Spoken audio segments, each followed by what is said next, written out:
តុលាការហុងកុងកាត់ទោសកម្មជនប្រជាធិបតេយ្យលោកជីមមីឡៃពីបទឃុបឃិតតុលាការជាន់ខ្ពស់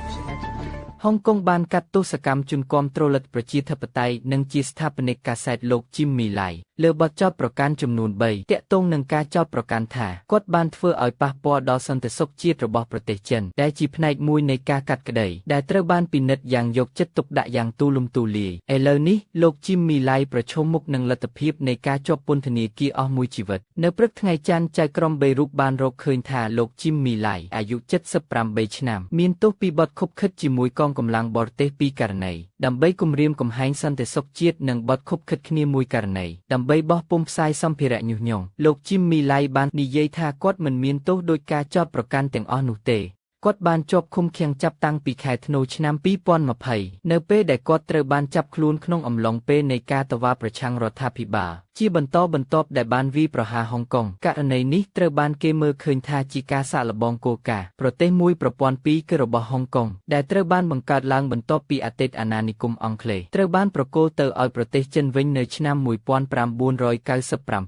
គោលការណ៍នេះបានបញ្ជាក់ថាហុងកុងគឺជាផ្នែកមួយនៃប្រទេសចិនប៉ុន្តែតាមទ្រឹស្ដីវាបានអនុញ្ញាតឲ្យទឹកដីនេះរក្សាការគ្រប់គ្រងនិងរចនាសម្ព័ន្ធរដ្ឋបាលរបស់ខ្លួនដោយដាច់ដោយឡែកពីទីក្រុងប៉េកាំងប៉ុន្តែសកម្មជននិយាយថាស្វ័យភាពត្រូវបានគំរាមកំហែងក្នុងប៉ុន្មានឆ្នាំថ្មីៗនេះខណៈដែលប្រទេសចិនកំពុងស្វែងរកការគ្រប់គ្រងកាន់តែច្រើនលើទីក្រុងហុងកុងទឹកដីនេះដែលធ្លាប់ត្រូវបានគេមើលឃើញថាជាបង្គោលភ្លើងបំភ្លឺនៃសេរីភាពក្នុងការនិយាយនៅអាស៊ីអាគ្នេយ៍បានឃើញក្រុមអ្នកតវ៉ាអ្នកកាសែតនិងអ្នកបោះពុម្ពផ្សាយរបស់ខ្លួនក្លាយជាគោលដៅសម្រាប់ការចាប់ខ្លួននិងចោទប្រកាន់ក្នុងប៉ុន្មានឆ្នាំថ្មីនេះនៅថ្ងៃច័ន្ទចៅក្រមអេសធើតូបានចោទប្រកាន់លោកជីមមីឡៃថាបានធ្វើការអញ្ជើញជាប្រចាំទៅកាន់សហរដ្ឋអាមេរិកដើម្បីចាត់វិធានការប្រឆាំងនឹងសាធារណរដ្ឋប្រជាមានិតចិននិងគណបក្សកុម្មុយនីសដែលកំពុងកាន់អំណាចរបស់ខ្លួននាងនិងចៅក្រមដទៃទៀតរបស់នាងគឺលោកអាឡិចលីនិងលោកស្រីស៊ូសាណាឌីអាល់ម៉ាដារេមេឌីអូបានចេញសាលក្រមចំនួន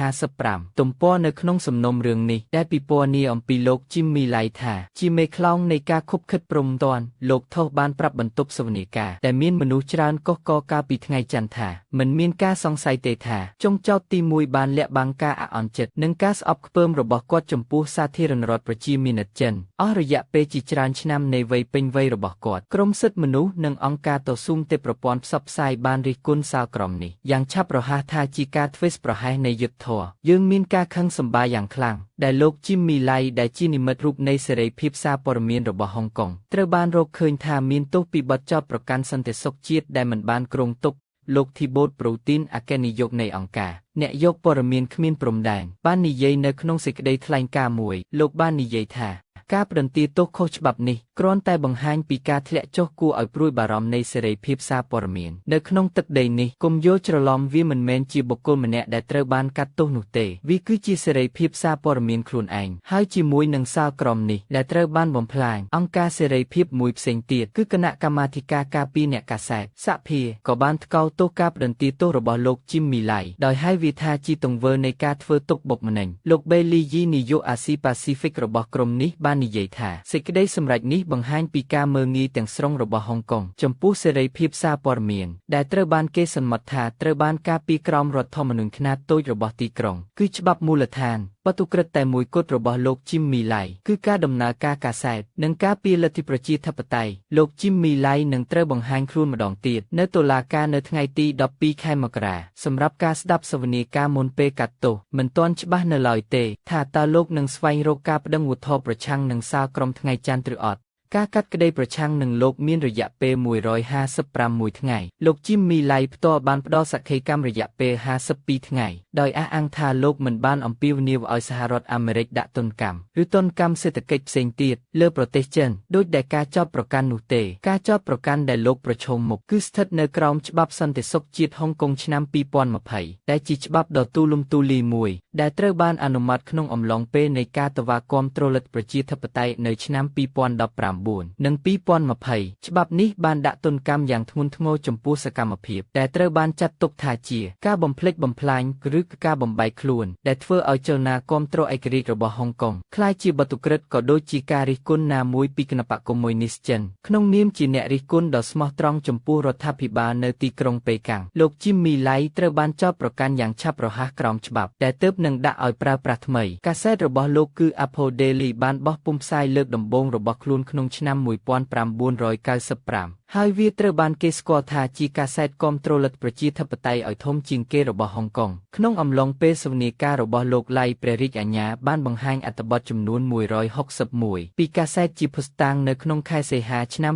2020តិចជាង2ខែបន្ទាប់ពីច្បាប់សន្តិសុខជាតិចូលជាធម្មានលោកឡៃត្រូវបានចាប់ខ្លួនជាលើកដំបូងបន្ទាប់មកត្រូវបានដោះលែងគាត់ត្រូវបានចាប់ខ្លួនម្ដងទៀតនៅក្នុងខែធ្នូប៉ុន្តែត្រូវបានដោះលែងនិងចាប់ខ្លួនឡើងវិញជាលើកទី3គាត់នៅតែស្ថិតក្នុងការឃុំឃាំងចាប់តាំងពីពេលនោះមកនៅខែឧសភាឆ្នាំ2021អាជ្ញាធរបានបង្កកទ្រព្យសម្បត្តិរបស់ Apple Daily ហើយនៅក្នុងខែមិថុនាឆ្នាំដែលនោះនាយកប្រតិបត្តិ Apple Daily ចំនួន5នាក់រួមទាំងនិពន្ធនាយករបស់ខ្លួនត្រូវបានចាប់ខ្លួនក្នុងអំឡុងពេលមានការឆ្មក់ចូលទីស្នាក់ការកណ្ដាលដោយប៉ូលីសកាសែតនេះបានបោះពុម្ពលើកចុងក្រោយរបស់ខ្លួននៅខែនោះក្រុមមេធាវីការពារក្តីនិងក្រុមគ្រួសាររបស់លោក Jimmy Lai បានដាក់ញត្តិម្ដងហើយម្ដងទៀតទៅកាន់តុលាការជាន់ខ្ពស់របស់ហុងកុងដើម្បីសុំការអនុគ្រោះដោយលើកឡើងពីអាយុនិងស្ថានភាពសុខភាពរបស់លោក Jimmy Lai រួមទាំងជំងឺទឹកនោមផ្អែមនិងជំងឺលើសឈាមមេដឹកនាំពិភពលោកដូចជាប្រធានាធិបតីអាមេរិកលោក Donald Trump ពីមុនបានអំពាវនាវឲ្យមានការដោះលែងលោក Jimmy Lai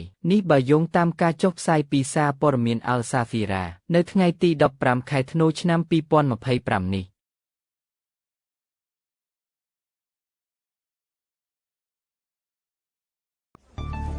បេក្ខជនស្ដាំនិយមជ្រុលលោកជូសេអង់តូនីញ៉ូកាសនាំមុខមុនក្នុងការបោះឆ្នោតប្រធានាធិបតីឈីលីយោងតាមលទ្ធផលដំបូងបេក្ខជនប្រឆាំងស្ដាំនិយមជ្រុលលោកជូសេអង់តូនីញ៉ូកាសបាននាំមុខមុនលើគូប្រជែងកណ្ដាលឆ្វេងនិយមរបស់គាត់គឺលោកស្រីជេនណេតចារ៉ាក្នុងការបោះឆ្នោតប្រធានាធិបតីជុំទី2របស់ប្រទេសឈីលីជាមួយនឹងសញ្ញាឆ្នោតចំនួន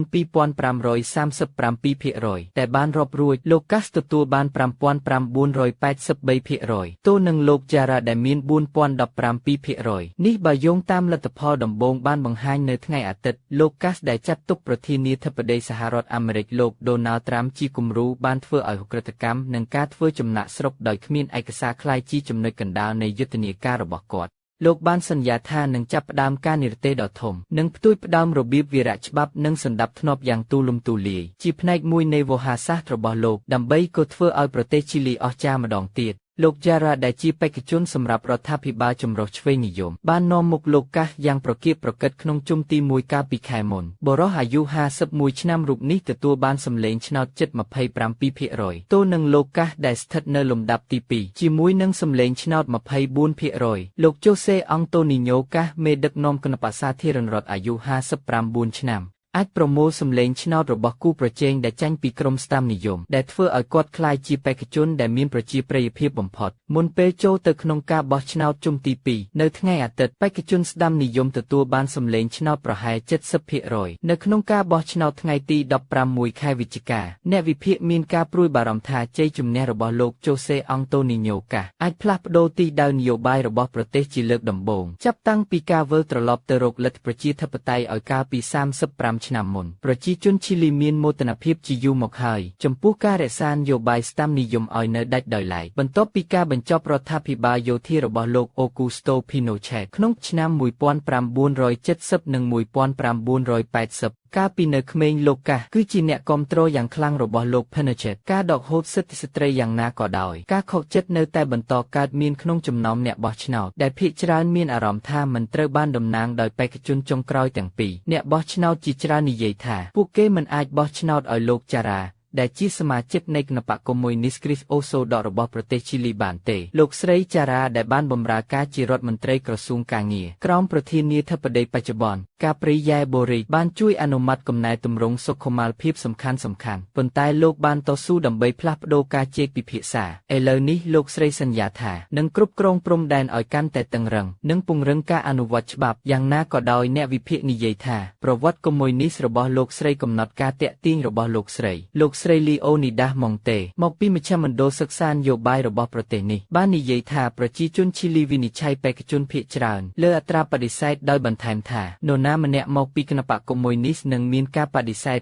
50% ឬខ្ពស់ជាងនេះលោកស្រីចារ៉ាបាននិយាយថាលោកស្រីនឹងលាលែងពីតំណែងពីគណបក្សកុម្មុយនីសប្រសិនបើលោកស្រីឈ្នះប៉ុន្តែលោកស្រីមិនបានបញ្ចុះបញ្ចូលអ្នកបោះឆ្នោតមួយចំនួនទេក៏មានសំណួរជុំវិញថាតើលោកស្រីអាចបំពេញតាមការសន្យាដ៏មហិច្ឆតាបំផុតរបស់គាត់បានដែរឬទេលោកបានសន្យាថានឹងកាត់បន្ថយការចំណាយសាធារណៈចំនួន $6,000 លាន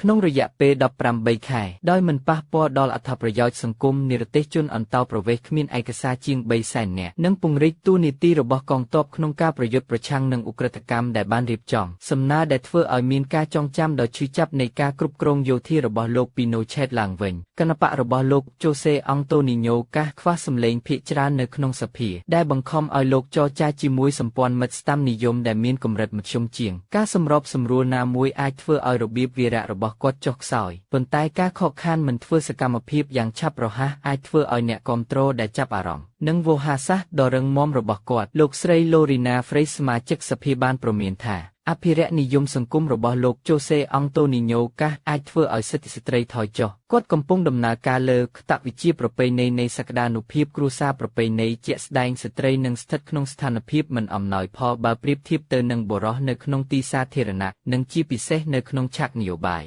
នាងបានប្រាប់អាល់សាហ្វីរ៉ាឧក្រិដ្ឋកម្មនិងការធ្វើចំណាក់ស្រុកបានគ្រប់ដណ្ដប់លើបញ្ហាផ្សេងទៀតទាំងអស់ក្រោមការដឹកនាំរបស់ប្រធានាធិបតីបូរិចប្រទេសឈីលីបានកត់ត្រាកម្រិតកំពូលនៃឃាតកម្មនៅឆ្នាំ2022ខណៈដែលក្រុមឧក្រិដ្ឋជនក្នុងតំបន់បានកេងប្រវ័ញ្ចផ្លូវអន្តោប្រវេសន៍ដែលគ្មានឯកសារទោះបីជាការសម្លាប់បានបរាជ័យក៏ដោយលោកកាសដោយចងចាំពីការបរាជ័យកន្លងមកបានជៀសវាងប្រធានបទដែលបង្កភាពចលាចលដូចជាអតីតកាលណាស៊ីរបស់ឪពុកគាត់និងការនឹករលឹកដល់លោកពីណូឆេតផ្ទាល់អ្នកគាំទ្រជាច្រើននិយាយថាការព្រួយបារម្ភអំពីសិទ្ធិមនុស្សឥឡូវនេះស្ថិតនៅកម្រិតទាបជាងសុវត្ថិភាពផ្ទាល់ខ្លួនរាយការណ៍ពីទីក្រុងសាន់ទីយ៉ាហ្គោលោកស្រីលូស៊ីយ៉ាញូមែននិពន្ធនាយកផ្នែកអាមេរិកឡាទីនរបស់អាល់សាហ្វីរ៉ាបាននិយាយថារូបមនុស្សជាច្រើនមានការភ័យខ្លាចចំពោះអ្វីដែលនឹងកើតឡើងនៅទីនេះប្រសិនបើលោកកាសឈ្នះតំណែងប្រធានាធិបតីប៉ុន្តែអ្នកផ្សេងទៀតជាច្រើនប្រាប់យើងថាពួកគេមិនអាចបោះឆ្នោតឲ្យកុម្មុយនីសបានទេហើយនោះហើយជាមូលហេតុដែលយើងកំពុងនិយាយថាប្រជាជនឈីលីច្រើនជាងពេលណាទាំងអស់កំពុងគិតអំពីការបោះឆ្នោតទេនៅពេលដែលពួកគេមកបោះឆ្នោតនៅទីនេះលោកញើមែនបានបន្ថែមថាការបោះឆ្នោតមួយដែលប្រសិនបើការស្ទង់មតិត្រឹមត្រូវនឹងមើលឃើញប្រទេសឈីលីក្នុងទិសដៅដូចគ្នានឹងប្រទេសជិតខាងអភិរក្សនិយមជាច្រើនរបស់ខ្លួននេះបើយោងតាមការចុះផ្សាយពីសារព័ត៌មានអាល់សាហ្វីរ៉ានៅថ្ងៃទី14ខែធ្នូឆ្នាំ2025